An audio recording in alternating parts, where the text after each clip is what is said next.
नमस्कार दोस्तों, आज मैं आपको रामायण का एक ऐसा प्रसंग सुनाने जा रहा हूं जिसे सुनकर आंखों से आंसू स्वाभाविक हैं। जहां भगवान श्री राम धर्म और वचन की मर्यादा निभाने के लिए अपने ही सबसे प्रिय भाई लक्ष्मण को मृत्यु दंड सुनाने पर विवश हो जाते हैं। आखिर क्या थी वो परिस्थिति?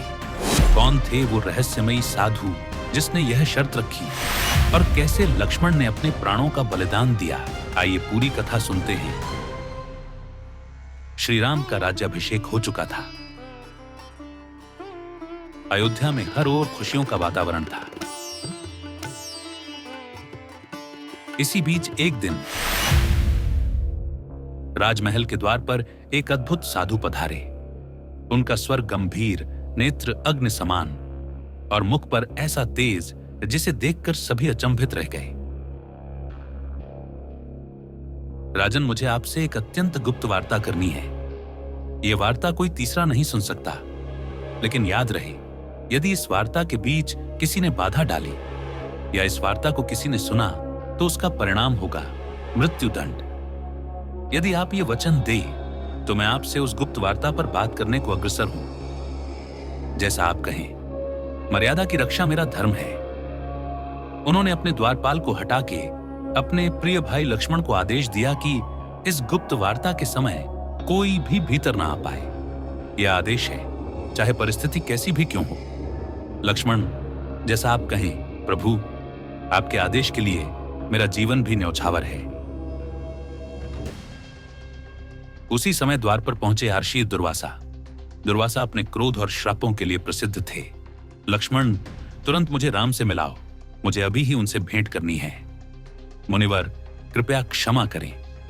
प्रभु श्री राम इस समय गुप्त वार्ता में हैं। उन्होंने आदेश दिया है कि कोई भी भीतर प्रवेश न करे। लक्ष्मण, क्या तुम मुझे रोकने का साहस करते हो? यदि मुझे अभी प्रवेश न मिला तो मैं अयोध्या नगरी को भस्म कर दूंगा, नष्ट कर दूंगा तुम्हारा वंश। लक्ष्मण का हृदय कांप उठा। एक ओर राम का आदेश, दूसरी ओर रार्ष्य का भयानक श्राप। उनके सामने दो विकल्प थे, या तो आदेश का पालन करें और अयोध्या का विनाश देखें, या आदेश तोड़कर अयोध्या की रक्षा करें। यदि मेरे कारण अयोध्या नष्ट हो जाए तो यह सबसे बड़ा पाप होगा। राम का आदेश टूटेगा, पर प्राण देकर भी मैं अयोध्या को बचाऊंगा। और अंततः लक्ष्मण ने द्वार खोलकर अंदर जाने का दुस्साहस किया। वार्ता समाप्त होने के बाद साधु ने देखा कि कोई अंदर आ रहा है। वह साधु अचानक अदृश्य हो गए। राम ने लक्ष्मण को देखा और क्रोधित हुए। वह साधु और कोई नहीं, मृत्यु के देवता स्वयं यमराज थे। फिर अब राम को याद आया, उन्होंने स्वयं वचन दिया था, जो भी इस वार्ता में बाधा डालेगा उसे मृत्यु दंड मिलेगा। और वह दोषी कोई और नहीं, उनके प्राणों से भी प्रिय भाई लक्ष्मण थे। लक्ष्मण, मेरे प्राण, मेरे जीवन के सहचर, मैं क्या करूं? मैंने स्वयं वचन दिया था। आज धर्म की तलवार मेरे ही हृदय को चीर रही है। व्यथित मत होइए, आपके वचन की रक्षा ही मेरा धर्म है। यदि मेरे बलिदान से आपका धर्म अटल रहेगा और अयोध्या सुरक्षित रहेगी तो यही मेरे जीवन का सबसे बड़ा सौभाग्य है। लक्ष्मण, तुम्हारे बिना यह जीवन शून्य हो जाएगा। भैया, हमारा संबंध शरीर से नहीं, आत्मा से है। आज मैं केवल इस देह को त्याग दूंगा, लेकिन हर श्वास में, हर क्षण में मैं आपके साथ रहूंगा। लक्ष्मण ने राम को प्रणाम किया और महल से बाहर निकल पड़े। वह सीधे सरयू नदी के किनारे पहुंचे।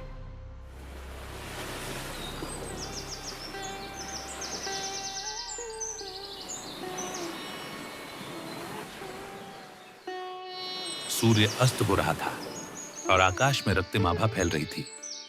लक्ष्मण शांत चित्त होकर जल में उतरे और समाधि ले ली। इस तरह लक्ष्मण का अवतार पूर्ण हुआ। रामायण का यह प्रसंग हमें सिखाता है कि धर्म का पालन कितना कठोर हो सकता है। कभी कभी भगवान को भी अपने हृदय पर पत्थर रखकर निर्णय लेना पड़ता है। मर्यादा और वचन स्वयं जीवन से भी महान है, और यही श्री राम को मर्यादा पुरुषोत्तम बनाता है।